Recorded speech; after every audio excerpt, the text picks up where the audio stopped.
ഭയന്ന് പോയാൽ ഒന്നല്ലെങ്കിൽ മരണം അല്ലെങ്കിൽ ഭ്രാന്ത്, രണ്ടിലൊന്നും നിങ്ങൾക്ക് സംഭവിച്ചിരിക്കും.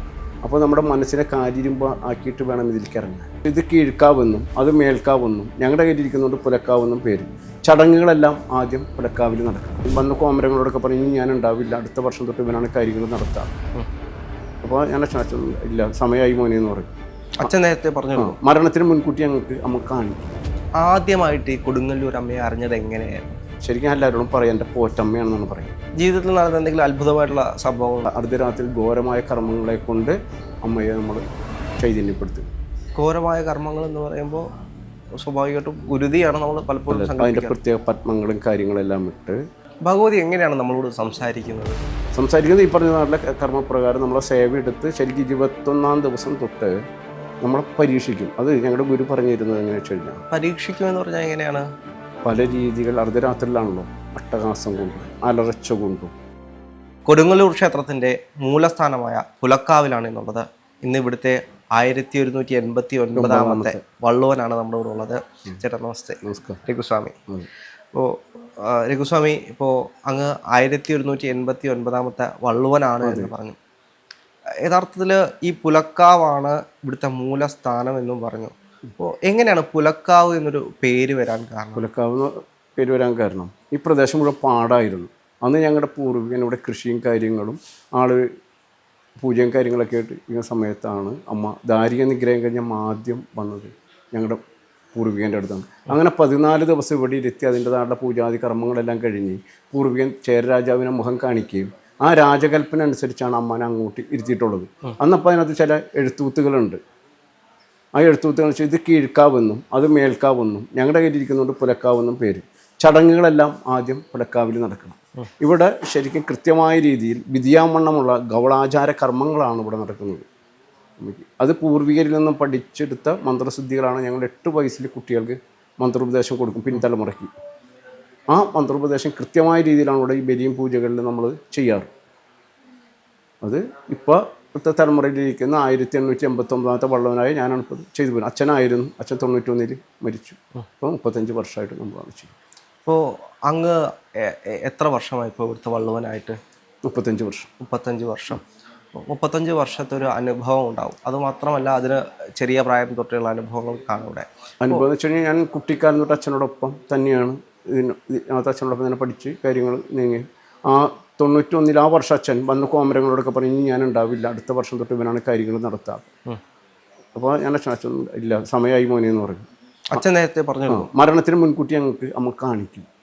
അതായത് മരണം സംഭവിക്കുന്നതിന് മുമ്പിട്ട് അടുത്ത ആളെ തീരുമാനിച്ചിട്ടായിരിക്കും ഒരു വള്ളുവൻ പോകുന്നത്. അതെ, അങ്ങനെയാണ് അതിൻ്റെ കാര്യം. അപ്പോൾ അങ്ങ് വള്ളുവനാവുന്ന ആ സമയം എങ്ങനെയായിരുന്നു? അന്ന് എനിക്ക് വള്ളവനാവുമ്പോൾ 23 വയസ്സ്. അവിടെ നിന്ന് ഇങ്ങോട്ട് ഇപ്പം എനിക്ക് 60 വയസ്സായി. അപ്പോൾ അവിടെ നിന്ന് ഇങ്ങോട്ട് നമ്മുടെ ഒരുപാട് അനുഭവങ്ങളും ഒരുപാട് നമ്മൾ ചെയ്യുന്ന പൂജകളിലും നമ്മുടെ ചൈതന്യങ്ങളും കാര്യങ്ങളും നമുക്ക് കൃത്യമായിട്ട് അറിയാം. ശരിക്കും നമുക്കൊരു ഉൾവിളി പോലെ അല്ലെങ്കിൽ നമ്മൾ ഇവിടെ സംസാരിക്കും പോലെ അത് ഇന്നതാണ് ഓരോ വ്യക്തികളുടെ വിഷയം നമ്മൾ കാണിച്ചു. ആദ്യമായിട്ട് ഈ കൊടുങ്ങല്ലൂർ അമ്മയെ അറിഞ്ഞത് എങ്ങനെയായിരുന്നു? അത് നമ്മളെ ജീവിതം മാറ്റിമറിക്കുന്ന ഒരു അനുഭവം ഉണ്ടാവുമല്ലോ, അല്ലെങ്കിൽ ആ ഭഗവതിയോട് അത്രയും അടുപ്പിക്കുന്ന ഒരു സംഭവം, അങ്ങനെ ഒരു സംഭവം പറയാം. ഭഗവതിയോട് അടുപ്പിക്കുന്ന ഒരു അനുഭവം എന്ന് വെച്ച് കഴിഞ്ഞാൽ കുട്ടിക്കാലം മറ്റു ക്ഷേത്രങ്ങളിലൊന്നും ഞാൻ പോവില്ല, ഒരു ക്ഷേത്രങ്ങളിലും പോവില്ല. അമ്മയെ വിട്ട് എനിക്കൊരു അമ്മയാണ് എൻ്റെ എല്ലാം. എൻ്റെ ജീവിതത്തിൻ്റെ ഒരു ഭാഗം എൻ്റെ അമ്മയാണ്. ശരിക്കും എല്ലാവരോടും പറയാം എൻ്റെ പോറ്റമ്മയാണെന്നാണ് പറയുക. അപ്പോൾ അമ്മയിൽ നിന്ന് ഒരുപാട് അനുഭവങ്ങളും ഒരുപാട് നമ്മുടെ നാട്ടിലുള്ള ആ ചൈതന്യത്തെ നമ്മൾ കണ്ടിട്ടുണ്ട്. അതേപോലെ തന്നെ ഇപ്പോൾ ഞാൻ ചോദിച്ചത് ഭഗവതിയുമായിട്ട് അടുപ്പിക്കുന്ന എന്തെങ്കിലും ഇൻസിഡൻറ്റ് കാണുമല്ലോ. ഇപ്പോൾ ജീവിതത്തിൽ ഇപ്പോൾ വിശ്വാസമില്ലാത്ത ഒരാൾക്ക് പെട്ടെന്ന് വിശ്വാസം വരുന്ന അത്തരത്തിലുള്ള പല മൊമെൻറ്റുകളും ഭഗവതി ഉണ്ടാക്കുന്നുണ്ട്. ഇപ്പോൾ നമ്മൾ കൊടുങ്ങല്ലൂരേക്ക് വന്നു കഴിഞ്ഞാൽ കോമരങ്ങളല്ലാത്ത ആളുകൾ പോലും തുള്ളി പോകുന്ന സാഹചര്യം നമ്മൾ നേരത്തെ. അതെ, അപ്പോൾ അതേപോലെ എന്തെങ്കിലും ഭഗവതിയോട് അത്രയും അടുപ്പിക്കുന്ന, ഇപ്പോൾ കലാകാലങ്ങളായിട്ട് നിങ്ങൾ ആ പാരമ്പര്യത്തിൽ വരുന്നു, പക്ഷേ ആ ഭഗവതിയോട് അടുപ്പിക്കുന്ന ഒരു വള്ളുവനാവുന്ന ഒരു സന്ദർഭം അടുപ്പിക്കുന്നതെന്ന് വെച്ച് കഴിഞ്ഞാൽ ഞങ്ങൾ 10 മക്കളായിരുന്നു. അച്ഛൻ 10 പേരില്ലേ ഇതിലേക്ക് വന്നത് നമ്മളാണ്. അപ്പോൾ അത് അമ്മ നിശ്ചയിക്കും. എനിക്ക് അടുത്ത ആൾ ഇന്ന ആൾ നമ്മൾ നിശ്ചയിക്കും. അല്ലെങ്കിൽ നമ്മൾ വേറെ ഏതെങ്കിലും വഴിക്കൊക്കെ പോകേണ്ട ഒരാളായിരുന്നു. അത് അച്ഛനോടൊപ്പം നിന്ന് പിന്നീട് അമ്മയുടെ നാട്ടിലെ അനുഗ്രഹപ്രകാരം തന്നെയാണ് നമ്മളിതിലേക്ക്. ജീവിതത്തിൽ നടന്ന എന്തെങ്കിലും അത്ഭുതമായിട്ടുള്ള സംഭവങ്ങൾ ഉണ്ടായിരുന്നു? അത്ഭുതം എന്ന് വെച്ച് കഴിഞ്ഞാൽ നമ്മൾ ശരിക്കും പറഞ്ഞാൽ ഞങ്ങൾക്കിപ്പോൾ ഈ പറയുന്ന ഗുരുതിയോ കാര്യങ്ങളോ അതല്ല, ശരിക്കും കാളി ഉപാസന അല്ലെങ്കിൽ സേവ എന്ന് പറയും. ശരിക്കും ഇന്ന് ഒരു ഗുരുവിൻ്റെ അടുത്ത് പോയി എന്തെങ്കിലും പൂജാതി കർമ്മങ്ങൾ പഠിച്ച് 2 കൊല്ലം കഴിയുമ്പോൾ അയാൾ ശാന്തിക്കാരനെ വേണം. ഞങ്ങളുടെ അതല്ല, പച്ചയായ ഗവളാചാരമാണ്, പച്ചയായ ദുർമന്ത്രവാദമാണ്.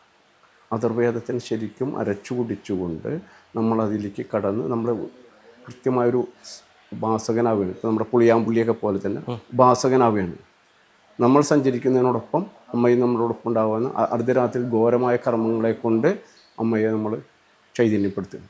ഘോരമായ കർമ്മങ്ങൾ എന്ന് പറയുമ്പോൾ സ്വാഭാവികമായിട്ടും ഗുരുതിയാണ് നമ്മൾ പലപ്പോഴും അതിൻ്റെ പ്രത്യേക പത്മങ്ങളും കാര്യങ്ങളെല്ലാം ഇട്ട് അതിൻ്റെ മണ്ടോടും കാര്യങ്ങളൊക്കെ മണ്ടോടിച്ച തലയോട്ടി, അമ്മയ്ക്ക് നേദ്യങ്ങൾ വെക്കാനുള്ള തലയോട്ടി, ഇതിലെല്ലാം രക്തം ഇതെല്ലാം വെച്ചുകൊണ്ട് അർദ്ധരാത്രിയിൽ ഒറ്റയ്ക്ക് തനിയെ ഒറ്റയ്ക്ക് അതിൻ്റെ ഇരിപ്പും രീതികളൊക്കെ വേറെയാണ്. അങ്ങനെ നമ്മളൊരു 40 ദിവസം സേവ എടുക്കാന്ന് പറയും ഉപാസന. 21 ദിവസം കഴിയുമ്പോൾ തൊട്ട് നമ്മുടെ ചൈതന്യം നമുക്ക് നമ്മുടെ ഭൂതഗണങ്ങളമ്മ പറഞ്ഞേക്കും പല രീതികളിലുള്ള വെച്ചാൽ കറക്റ്റ് 12 മണിക്ക് ശേഷം തുടങ്ങിക്കഴിഞ്ഞാൽ ഭദ്രകാളി യാമം 3 മണിക്കുള്ളിൽ പൂർത്തീകരിക്കും. ആ യാമം എന്ന് വെച്ച് കഴിഞ്ഞാൽ മനുഷ്യനല്ല മറ്റ് ഭൂതഗണങ്ങളും മറ്റതുകളും സഞ്ചരിക്കുന്ന സമയമാണ്. ആ സമയങ്ങളിലാണ് നമ്മൾ ഈ കർമ്മം ചെയ്യുന്നത് തനിച്ച്. അതിന് ശേഷം സേവ എടുക്കാമെന്ന് പറയും. പണ്ട് കാലത്ത് ഗുരുമുത്തപ്പന്മാരാവുന്നത് അവരവരുടെ മൂർത്തിയെ സേവെടുത്ത് ഉപാസനപ്പെടുത്തി ഉറപ്പിച്ചതിന് ശേഷമാണ് ഗുരുവായിത്തീരുന്നത്.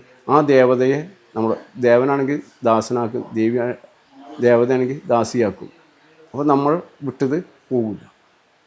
ആ ചൈതന്യം നമ്മുടെ മരണം വരെ മരിച്ചാൽ നമ്മുടെ ദേഹി അതിനോടൊപ്പം ഉണ്ടാകും. ഭഗവതി എങ്ങനെയാണ് നമ്മളോട് സംസാരിക്കുന്നത്? ഈ പറഞ്ഞ നാട്ടിലെ കർമ്മപ്രകാരം നമ്മളെ സേവ എടുത്ത് ശരിക്കും 21-ാം ദിവസം തൊട്ട് 21 ദിവസം വരെ നമ്മുടെ ഭൂതഗണങ്ങളായിരിക്കും. 21 കഴിഞ്ഞ അമ്മ നമ്മളെ പരീക്ഷിക്കും. അത് ഞങ്ങളുടെ ഗുരു പറഞ്ഞു തരുന്നത് എങ്ങനെയാ വെച്ച് കഴിഞ്ഞാൽ, പരീക്ഷിക്കുമെന്ന് പറഞ്ഞാൽ എങ്ങനെയാണ്? പല രീതികൾ അർദ്ധരാത്രിയിലാണല്ലോ, അട്ടഹാസം കൊണ്ടും അലർച്ച കൊണ്ടും നാച്ചുറലായിക്കൊണ്ട് നമ്മുടെ ഭൂതഗണങ്ങളെ അയച്ചുകൊണ്ട് നമ്മളെ ഭയപ്പെടുത്താൻ നോക്കും. അത് നമ്മുടെ ഗുരു പറഞ്ഞു തരുന്നത് ഭയന്ന് പോയാൽ ഒന്നല്ലെങ്കിൽ മരണം അല്ലെങ്കിൽ ഭ്രാന്ത്, രണ്ടിലൊന്നും നിനക്ക് സംഭവിച്ചിരിക്കും. അപ്പോൾ നമ്മുടെ മനസ്സിനെ കാരിരുമ്പ ആക്കിയിട്ട് വേണം ഇതിലേക്ക് ഇറങ്ങാൻ. അതായത് ഒന്ന് ഭയന്ന് പോയി കഴിഞ്ഞാൽ ഒന്നെങ്കിൽ അവർ കഴിഞ്ഞ് മരണമായിരിക്കും, അല്ലെങ്കിൽ ഭ്രാന്തായിട്ട് തീരും. പിന്നെ നമുക്കൊന്നും ഈ ലോകത്തെക്കുറിച്ച് നമുക്കൊന്നും അറിയാൻ പറ്റില്ല. അതാണ് യഥാർത്ഥ മാന്ത്രികം. ഇപ്പോൾ കൊടുങ്ങല്ലൂർ ക്ഷേത്രത്തിലെ മറ്റ് ചില ഇൻസിഡൻറ്റ് നമ്മൾ പരിശോധിച്ച് കഴിഞ്ഞാൽ വിഷമിച്ചു പോയിരിക്കുന്ന ചില മനുഷ്യരോട് ഏതെങ്കിലും ഒരു സ്ത്രീ വന്ന് സംസാരിക്കുന്നതായിട്ടും അല്ലെങ്കിൽ അവർക്ക് കാര്യങ്ങൾ പറഞ്ഞു കൊടുക്കുന്ന മോൻ പോയിട്ട് വാ, കരയാതെ സങ്കടപ്പെടാതെ എന്ന് പറഞ്ഞ് ചേർത്ത് നിർത്തുന്ന അനുഭവങ്ങൾ കേട്ടിട്ടുണ്ട്. അങ്ങനെ എന്തെങ്കിലും അനുഭവങ്ങൾ കേട്ടിട്ടുണ്ടോ? ഒരുപാട് കേട്ടിട്ടുണ്ട്. ഇതൊക്കെ യാഥാർത്ഥ്യമാണ്, സത്യമാണ്. അതൊരു കാളി ചൈതന്യം തന്നെയായിരിക്കും. അമ്മയാണ് ഈ ലോകത്തിൻ്റെ പരാശക്തിയാണല്ലോ അമ്മ. ഈ ലോകത്തെ നിലനിർത്തുന്ന അമ്മയാണല്ലോ. നമ്മുടെ കേരളത്തിൽ 4 ദൈവക്ഷേത്രങ്ങളുള്ളത്. കന്യാകുമാരിയിൽ ബാലാംബിക, കൊല്ലൂരിൽ മുകാംബിക, പാലക്കാട് കരിമലയിൽ ഏമാംബിക, കൊടുങ്ങല്ലൂരിൽ ലോകാംബിക. ലോക പരാശക്തിയാണ്.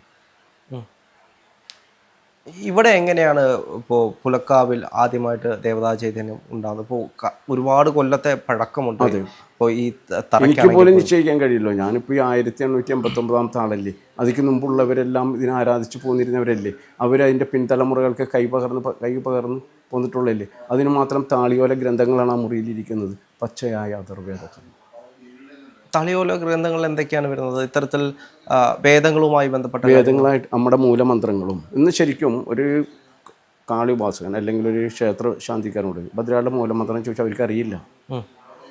ഒരുപാട് ആൾക്കാർ നമ്മുടെ അടുത്ത് തേടി വരാറുണ്ട്. നമുക്ക് പറഞ്ഞു കൊടുക്കുന്നതിൽ നമുക്ക് മടികളില്ല.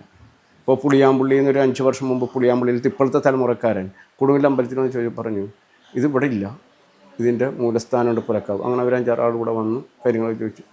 അതിൻ്റെ മന്ത്രങ്ങളും കാര്യങ്ങളും നമ്മൾ പറഞ്ഞു. 64 കലയാണ് അമ്മ. 64 കലയാണ് ഭദ്രകാളി. കലകൾ എന്ന് പറയുമ്പോൾ അതാത് രൂപങ്ങൾ, ഭാവങ്ങൾ. അച്ഛൻ്റെ തൃക്കണ്ണിൽ നിന്ന് ജനിച്ചത് 4 കൈകളോടുകൂടിയാണ് അമ്മ. 3-ാം തൃക്കണ്ണിൽ നിന്ന് ജനിച്ചത് 4 കൈകളോടുകൂടി. ദാരികനെ നിഗ്രഹിക്കാൻ അമ്മ പടകാളിയായി 10 കൈകളോട് ഇതാവുന്നത്. അങ്ങനെ ഓരോ ഭാവങ്ങളും രൂപങ്ങളാണ് 64 കല. ഈ 64 കലയ്ക്ക് 64 മന്ത്രങ്ങളുണ്ട്, 64 ചക്രങ്ങളുണ്ട്, 64 പത്മങ്ങളുണ്ട്, 64 മന്ത്രയന്ത്രങ്ങളുണ്ട്. അത് നമ്മൾ കുട്ടിക്കാലത്ത് പഠിച്ചെങ്കിൽ നമ്മുടെ മെമ്മറിയിൽ പതിഞ്ഞു കിടക്കുള്ളൂ. അപ്പോൾ അങ്ങ് വള്ളുവനാണ്. പക്ഷേ ഈ കോമരങ്ങൾ പലപ്പോഴും വെട്ടിത്തെളിയുന്നതായിട്ടാണ്. വള്ളുവൻ യഥാർത്ഥത്തിൽ അങ്ങനെ വെട്ടിത്തെളിയുമോ? ഇപ്പോൾ നമ്മൾ പറയത്തില്ലേ, ഇപ്പോൾ കൊടുങ്ങല്ലൂർക്ക് വരുന്ന ആളുകൾ പലപ്പോഴും വെട്ടിത്തെളിയുന്നൊരു നമ്മുടെ നാട്ടിലെ മൂലസ്ഥാനത്ത് ആ ദേശഗുരുതിൽ അന്ന് ആട് കോഴി ഇതെല്ലാം വെട്ടിയതിന് ശേഷം നമ്മൾ നമ്മുടെ നാട്ടിലെ ശിരസ് വെട്ടി അമ്മയ്ക്ക് രക്തം കൊടുക്കും. അങ്ങും യഥാർത്ഥത്തിൽ അങ്ങനെ ചെയ്തിട്ടുണ്ട് കോമരമായിട്ട്. ഇപ്പോൾ എങ്ങനെയാണ് ഇപ്പോൾ ഭരണി നടക്കുന്ന സാഹചര്യത്തിൽ ഇപ്പോൾ ദേവതാ പ്രവേശനം നടക്കുന്നതായിട്ട് കേട്ടിട്ടുണ്ട്. അപ്പോൾ അങ്ങനെയാണെങ്കിൽ പോലും ഞാനിപ്പോൾ ഒരു ഭദ്രകാളി ഉപാസകനാണ്, അല്ലെങ്കിൽ അമ്മയെ പോലെ തന്നെയാണ് കാണുന്നത്. അപ്പോൾ എങ്ങനെയാണ് ദേവി നമ്മളിലൂടെ പ്രവർത്തിക്കുന്നത്? നമ്മൾ ഈ ബലികർമ്മങ്ങളെല്ലാം കൊടുത്ത് കഴിഞ്ഞ് അമ്മ ഉഗ്ര ചൈതന്യത്തിൽ നിൽക്കുന്ന സമയത്താണ് നമ്മളിലേക്ക് പ്രവേശിക്കുക. നമ്മുടെ പെരുവിരലിൽ നിന്നും മേപ്പോട്ടാണ് അമ്മ. നമ്മൾ നൃത്തത്തിൽ വരുമ്പോൾ തിരുവായുധം എടുത്ത് വരും. ആ തിരുവായുധം എടുത്ത് അമ്മ ശരിക്കും കരി കൊണ്ട് വെക്കുമ്പോഴാണ് വിട്ടുക. നമ്മളൊന്നും അറിയില്ല, ഇങ്ങനെ സംഭവം നമ്മുടെ ശരീരത്തിൽ നടന്നെന്നോ ഇങ്ങനെ മുറിപ്പാട് വന്നെന്നോ ഒന്നും നമ്മളറിയില്ല. അങ്ങനെ പിറ്റേ ദിവസം നേരം വെളുക്കുമ്പോൾ ആ മുറി കൂടിയിട്ടുണ്ടാവും. ആ ദേവതാ ചൈതന്യം നമ്മളിലേക്ക് പ്രവേശിക്കുന്നു എന്ന് തോന്നുന്നൊരു സന്ദർഭമുണ്ട്. അപ്പോൾ എന്താണ് നമുക്ക് യഥാർത്ഥം തോന്നുന്നത്? ഒരു ചിലരിൽ വൈബ്രേഷൻ ചെയ്തെന്ന് നമ്മൾ കണ്ടു തുടക്കം. അപ്പോൾ അതിന് മുമ്പിട്ട് നമുക്ക് എന്താണ് ഒരു വിറവലുണ്ടാവും. രണ്ടാമത് നമുക്ക് വെച്ചാൽ ഉഗ്രകോപം വരും. മൂന്നാമത് നമുക്ക് വെച്ച് കഴിഞ്ഞാൽ അമ്മയിലേക്ക് നമ്മളെ പിടിച്ചു വലിച്ചു കൊണ്ടുപോകുന്നൊരു പ്രകൃതം വരും. ഭദ്രകാളി നമ്മളെ പിടിച്ചു വലിച്ചു കൊണ്ടുപോകുന്ന പ്രകൃതം വരും. അങ്ങനെ നമ്മൾ മറ്റൊരു ലോകത്തിലേക്ക് പോവുകയാണ്. നമ്മൾ ആ ചുറ്റുവട്ടത്ത് എത്ര ലക്ഷക്കണക്കിന് ജനങ്ങളുണ്ടാവും. ഈ ഗുരുതി നടക്കുമ്പോൾ ഒരുപാട് ഇതൊന്നും നമ്മളറിയില്ല. ആ ലോകം തന്നെ മറിഞ്ഞു പോവുകയാണ് നമ്മൾ. പക്ഷെ എങ്ങനെയാണ് അടുത്ത് വരുന്ന ഒരാളുടെ കാര്യങ്ങൾ പറഞ്ഞു കൊടുത്ത് അവർക്ക് പ്രശ്നപരിഹാരങ്ങൾ പറഞ്ഞു കൊടുക്കാൻ കഴിയും? അത് അമ്മയാണ്, നമ്മളല്ല. അല്ല, അമ്മ നമ്മൾക്ക് ആ വന്നിരിക്കുന്ന ഉണ്ണിയുടെ വിഷയം എന്നതാണ്, ആ ഉണ്ണിയുടെ കാര്യം ഇന്നതാണ്, ആ ആൾ ചെയ്യുന്ന ബിസിനസ്സിൽ ഇന്ന കാര്യങ്ങൾ, അല്ലെങ്കിൽ ആ ആൾക്ക് കുടുംബത്തിൽ ഇന്ന ദോഷം, അല്ലെങ്കിൽ പൂർവികമായിട്ട് നിൽക്കുന്ന ദോഷം, അത് നമ്മളല്ല, അമ്മ നമ്മളിലേക്ക് നമ്മുടെ ചെവിയിൽ നമുക്ക് ഉപദേശിച്ചു തരും. കാളിയാണ് നമുക്ക് പറഞ്ഞു തരുന്നത്, നമ്മളല്ല പറയുന്നത്. ഇപ്പോൾ ഈ കാളി ഉപാസനയാണെങ്കിൽ പോലും ഒരു കാളി ഉപാസകൻ എങ്ങനെ ആയിരിക്കണം?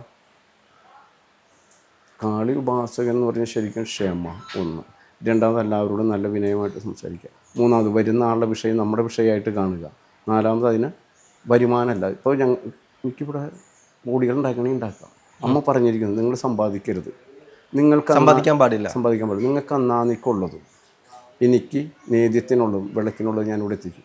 അതിന്നും മുടങ്ങാണ്ട് അവിടെ എത്തുന്നു. 12 മാസം നമുക്കിത് തന്നെ വെള്ളിയും ചൊവ്വയും നല്ല തിരക്കായിരിക്കും ഇവിടെ, നോട്ടത്തിനായിട്ടും ഓരോ പരിഹാരങ്ങൾക്ക്. ഒരു മാസം തന്നെ ഒരു 10,000 ജ്യോത്സ്യന്മാർ ശാസ്ത്രത്തിന് ഇവിടെ വരും. എല്ലായിടത്തും പോയി മഹാശുദർശനം, മഹാവൃത്തിങ്കിരി, അഘോരം, ഹോമങ്ങളൊക്കെ കഴിച്ച് തീരാണ്ടാകുമ്പോൾ ജ്യോത്സ്യന്മാർ പറയും കൊടുങ്ങൽ പുരക്കാവിലേക്ക് പോയിക്കോളാൻ പറയും. അങ്ങനെ ശാസ്ത്രമായിട്ട് പറ്റുന്ന ഒരുപാട് കാര്യങ്ങളുണ്ട് ഇവിടെ. നമ്മൾ ആരെയും മുൻകൂട്ടി ഒന്നും പേടിക്കില്ല. പൂജാദ്രവ്യങ്ങൾ എഴുതി കൊടുക്കും, അത് കൊണ്ടുവരിക. കർമ്മം കഴിഞ്ഞ് പോകുമ്പോൾ 1 രൂപ നാണയം പടിയും വയ്ക്കാൻ പറയും, 1 രൂപ നാണയം. കാര്യം സാധിച്ചതിന് ശേഷം മാത്രം നിങ്ങൾ ദക്ഷിണ സമർപ്പിച്ചാൽ മതി. ഇത് ബിസിനസ് അല്ല നമ്മൾ കാണുന്നത്, പാരമ്പര്യത്തെ നിലനിർത്താമെന്നുള്ളതാണ്. കച്ചവടമാണെങ്കിൽ നമുക്ക് കൂടികളുണ്ടാക്കാം. പക്ഷെ ഒരുപാട് ആളുകൾ വലിയ വലിയ ബിസിനസ്സുകാർ ഒക്കെ ഇതാണ്. ഇപ്പോൾ വെച്ചാൽ പുറത്തുനിന്ന് വിദേശ രാജ്യങ്ങളിൽ നിന്ന് വരെ വരുന്നുണ്ട് ഓരോരോ ബിസിനസ് കാര്യങ്ങളൊക്കെ ആയിട്ട്. നമ്മളതിനകത്ത് സമ്പാദ്യം നമ്മൾ കാണുന്നില്ല. ഈ കൊടുങ്ങല്ലൂർ അമ്മയുടെ ഇഷ്ട വഴിപാടുകൾ എന്തൊക്കെയാണ്? ഇപ്പോൾ അങ്ങ് ഒരുപാട് വർഷമായിട്ട് അമ്മയെ സേവിക്കുകയാണ്. അമ്മയ്ക്ക് ഏറ്റവും ഇഷ്ടപ്പെട്ട വഴിപാട് എന്താണ്? ശരിക്കും അമ്മയ്ക്ക് ഇഷ്ടപ്പെട്ട വഴിപാട് ഗുരുതിയാണ്. ഗുരുതിയാണ്. അതെന്തുകൊണ്ടാണ് ഗുരുതി അത്രത്തോളം ഇഷ്ടപ്പെടാനും പ്രാധാന്യം വരാനും കാരണം? ഗുരുതി അമ്മയ്ക്ക് ഇഷ്ടപ്പെടാൻ കാരണം വെച്ച് കഴിഞ്ഞാൽ അമ്മ രക്തത്തിൽ ആറാടി നിൽക്കുന്ന അമ്മയാണ്. ബലി പൂജ ഇതായിട്ട് നിൽക്കുന്നതാണ് അമ്മ. ആ അമ്മയ്ക്കാണ് നമ്മൾ ഗുരുതി സമർപ്പണം ചെയ്യുന്നത്. അപ്പോൾ ഗുരുതി സമർപ്പിക്കുമ്പോൾ എങ്ങനെയാണ് അമ്മ നമ്മൾ തൃപ്തരായി എന്ന് നമ്മൾക്ക് തിരിച്ചറിയാൻ കഴിയുന്നത്? അതിൻ്റെ ഒരു ഉദാഹരണം പറഞ്ഞുതരാം. ശരിക്കും എല്ലാവർക്കും ഗുരുതി നടത്തുന്നത് അമ്മ തൃപ്തിയായല്ലോ എന്ന് എല്ലാവർക്കും അറിയാൻ പറ്റില്ല. ശരിക്കും യഥാർത്ഥ ഒരു കാളി ഉപാസകന്, കാളി സേവ എടുത്തൊരാൾക്ക് കൃത്യമായിട്ടത് ആ കർമ്മം ഇതാവും, അറിയാൻ പറ്റും. കാളി ഉപാസന അറിയാൻ പറ്റും അമ്മ തൃപ്തിയായി. ഇപ്പോൾ അതിന് നമ്മളൊരു ജ്യോത്സ്യരെ സമീപിക്കുകയോ ഒരു പ്രശ്നവിധി ചിന്തിക്കേണ്ട ആവശ്യമില്ല. മറ്റുള്ള വഴിപാടുകൾ സമർപ്പിച്ചു കഴിഞ്ഞപ്പോൾ പലരും പറയും മനസ്സ് സമർപ്പിച്ചാൽ മതി, വേറെ ഒന്നും സമർപ്പിക്കേണ്ട. നമ്മുടെ മനസ്സല്ലേ, നമ്മുടെ മനസ്സിനെ അമ്മയിലേക്ക് അർപ്പിച്ചാൽ മതിയല്ലോ. അല്ലാണ്ട് വേറെ നമ്മൾ ഈ പറഞ്ഞ ലക്ഷക്കണക്കിന് ഇവിടെ വഴിപാടുകളോ കാര്യങ്ങളോ ചെയ്യണ്ട. അമ്മ അതിന് ധനം ചോദിച്ചോ? അമ്മ അതിന് വേറെ ചോദിച്ചു? ഇല്ലല്ലോ. നമ്മുടെ സങ്കടവും സാക്ഷി അമ്മ എന്ന് പറയുന്നത് നമ്മുടെ മാതാവാണ്. ഒരു മകനെ അല്ലെങ്കിൽ ഒരു മകളെ എങ്ങനെ പരിചരിക്കുന്നു അതാണ് അമ്മ. പിന്നെ മറ്റുള്ളവർ അതിനൊരു വരുമാന മാർഗ്ഗം ആക്കുന്നു, അതിനോട് ഞാൻ ഒരിക്കലും ഇഷ്ടപ്പെടാറില്ല. ഇവിടുത്തെ വഴിപാടുകൾ എങ്ങനെയൊക്കെയാണ്?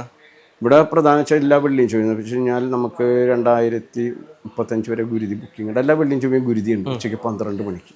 പിന്നെ മലയാള മാസം 30 വെള്ളിയാഴ്ച മഹാഗുരുതി രാത്രി 12 മണിക്ക്.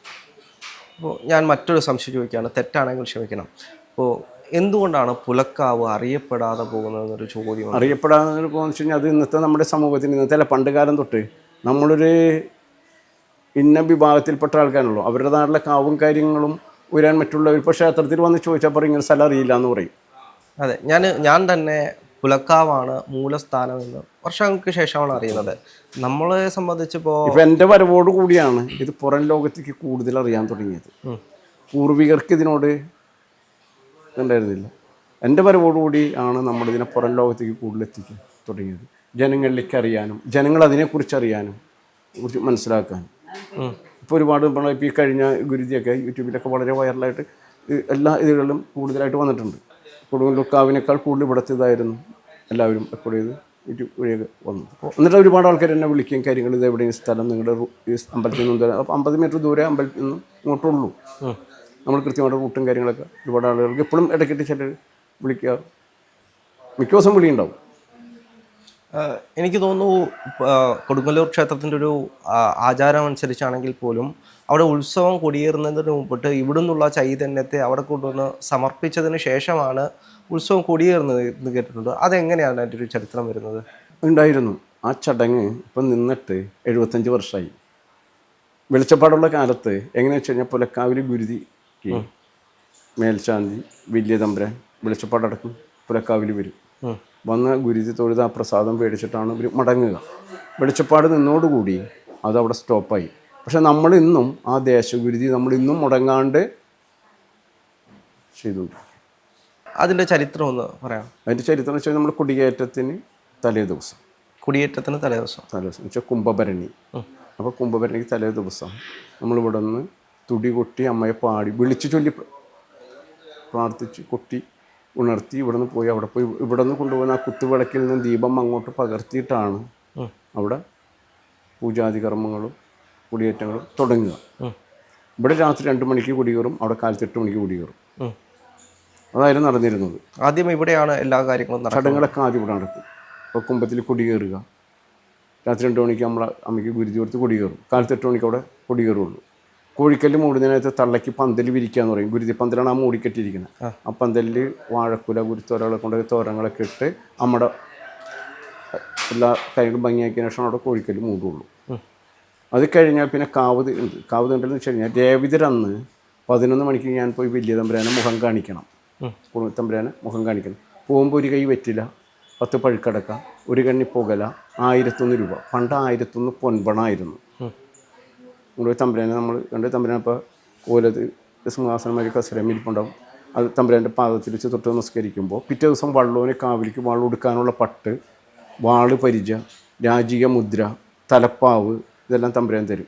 ഇതെല്ലാം മേടിച്ച് ഇവിടെ കൊണ്ടുവച്ച് അശ്വതിരന്ന് രാവിലെ 7 മണിക്ക് കോമരങ്ങളാകുമ്പടിയോട് ഈ തറവാട്ടി വീട്ടിൽ നിന്നും വള്ളം കീഴ്ക്കാവിൽ നിന്നും മേൽക്കാവിലേക്ക് ഉള്ള എഴുന്നള്ളിപ്പാണ്. നമ്മളോട് കൊട്ടുഭാഗത്തോട് പുറപ്പെട്ട് അവിടെ ചെന്ന് ക്ഷേത്രം 3 പ്രാവശ്യം പ്രദക്ഷിണം വെച്ച് പടിഞ്ഞാറ് അറ തുറന്നിട്ടുണ്ട്. അവിടെ നിന്ന് അമ്മനെ പാൽക്കിണ്ടിലേക്ക് ആവാഹിച്ച് അമ്മനെയും കൊണ്ട് ഇങ്ങോട്ട് പോരുകയാണ് നമ്മൾ. വന്നു കഴിഞ്ഞാൽ അമ്മന അവിടെ കളത്തിൽ സമർപ്പിച്ചതിന് ശേഷം ഒന്നൊരാൾ പൊക്കത്തിൽ തട്ടിൽ വള്ളവനിരിക്കുകയാണ്. അത് പറയുന്നത് അമ്മയ്ക്ക് കാവലാളായിട്ടിരിക്കുകയാണ് വള്ളവൻ. ദാരികന്മാരുടെ യുദ്ധമാണ് അശ്വതിക്ക് നടക്കുന്നത്. അപ്പോൾ അമ്മയ്ക്ക് കാവലാളായിട്ട് ഒന്നൊരാൾ പൊക്കത്തിലുള്ള തട്ടിൽ ഇരിക്കുകയാണ് വള്ളവൻ. ആ തട്ടിലേക്ക് ഒരുപാട് കോമരങ്ങൾ, പുതിയ കോമരങ്ങൾ വെട്ടിത്തെളിയാനുള്ളവർക്ക് എൻ്റെ വാള് തന്നെയാണ് ഞാൻ കൊടുക്കുക. വെട്ടിത്തെളിയിച്ച് അവരെ മുറിപ്പാടിലും മഞ്ഞൾ വെക്കുകയും വെട്ടി വരുന്ന കോമരങ്ങൾക്ക് മഞ്ഞൾ വെച്ച് ആ മുറിപ്പാടിൽ മഞ്ഞൾ വെച്ച് മുറികൂട്ടിലാണ് വള്ളം.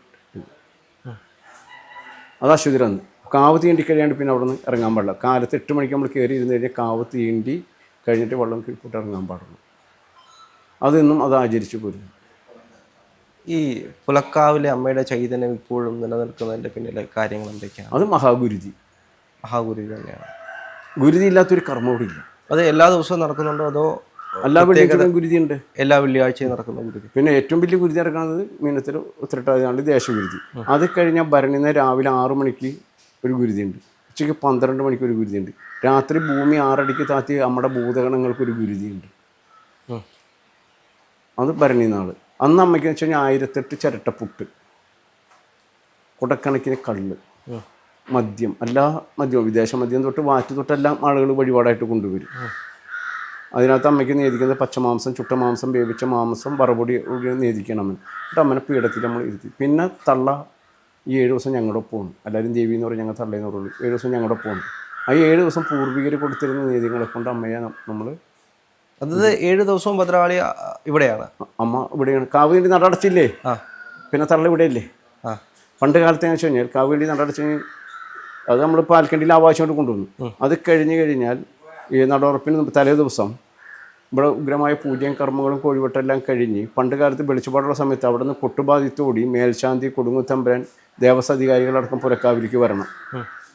ഇവിടെ നിന്ന് അവർ വരുമ്പോൾ ഒരു വാൽക്കണ്ണാടി കൊണ്ടുവരും. അത് നമ്മൾ ആ കളത്തിൽ വെച്ച് പൂജിച്ച് മേൽശാന്തരിൽ എടുത്തു കൊടുത്ത് ഇവിടുന്ന് തിരിച്ച് വള്ളവാനടക്കം അമ്മയെ അങ്ങോട്ട് എഴുന്നള്ളിക്കുകയാണ്. അമ്മനെ അവിടെ കുടിയിരുത്തിയിട്ട് വള്ളവും തിരിച്ചു വരുള്ളൂ. ഇന്ന് അത് മുടങ്ങിയിട്ട് 75 വർഷമായി. എന്നാലും നമ്മൾ ആ ചടങ്ങ് കൃത്യമായിട്ട് നടത്തുന്നു. ഈ പുലക്കാവിൽ നിന്നുള്ള പാൽക്കണ്ടി യഥാർത്ഥത്തിൽ ഭഗവതി ആവാഹിച്ചു കൊണ്ടുപോകുന്നത്, പാൽക്കണ്ടി ഭഗവതി ആവാഹിച്ചു കൊണ്ടുപോകുന്നത് ഈ പാൽക്കണ്ടിയിലാണോ? അതെ. അപ്പോൾ ആവാഹിച്ച് അവിടെ കൊണ്ടുപോയിട്ട് അവിടെ നിന്നും തിരിച്ച് ആവാഹിച്ച് അവിടെ നിന്ന് ആവാഹിച്ചു കൊണ്ടുകൊണ്ടിരിക്കുകയാണ്. അവിടെ നിന്ന് പാൽക്കണ്ടിയിൽ ആവാഹിച്ച് അശ്വരാന്ന് രാവിലെ ഇവിടുന്ന് ഉത്സവത്തിന് മുമ്പിട്ട് വിളക്കേണ്ടി അതെ ഇവിടുത്തെ ചൈതന്യത്തെ അവിടേക്ക് സമർപ്പിക്കുക. അപ്പോൾ അങ്ങനെ ഇപ്പോൾ അങ്ങയുടെ കാലശേഷം അടുത്ത വള്ളുവനെ എങ്ങനെയായിരിക്കും തിരഞ്ഞെടുക്കാൻ പോകുന്നത്? അത് വെച്ച് കഴിഞ്ഞാൽ ഇപ്പോഴേ പഠിക്കുന്നുണ്ട്, മകനാണ്. ഇത് തിരഞ്ഞെടുക്കുന്നത് രാജാവാണോ? തമ്പുരാനാണോ? തമ്പുരാനാണ്, വില്യംപുരാനാണ്. തമ്പുരാനാണത് തിരഞ്ഞെടുക്കുക. തമ്പുരാൻ തിരഞ്ഞെടുത്ത് അവിടുത്തെ എഴുതി തീട്ടുവനെ എഴുതും. 1889 നമ്മൾ അടുത്ത ആൾ 90. അങ്ങനെയാണ്. നമുക്ക് വേറെ എന്തെങ്കിലും അങ്ങയുടെ ഇൻസിഡൻറ്റുകൾ വല്ലതും പറയാനുണ്ടോ? ഇപ്പോൾ വേറെ ഒന്നും പ്രത്യേകിച്ച് പറയാനില്ല. നമുക്ക് 12 മാസം തന്നെ പരിപാടി, പൂജയും പരിപാടികൾ തന്നെ. വേറെ ജീവിതത്തിൽ നടന്ന എന്തെങ്കിലും ഇൻസിഡൻറ്റോ അത്തരത്തിൽ എന്തെങ്കിലും? ജീവിതത്തിൽ അങ്ങനെ പ്രത്യേകിച്ച് പറഞ്ഞു. എന്താണെങ്കിലും ഒരുപാട് സന്തോഷമുണ്ട്. നമുക്ക് വീണ്ടും മറ്റൊരു എപ്പിസോഡായിട്ടിരിക്കാം. ഒരുപാട് നമസ്കാരം.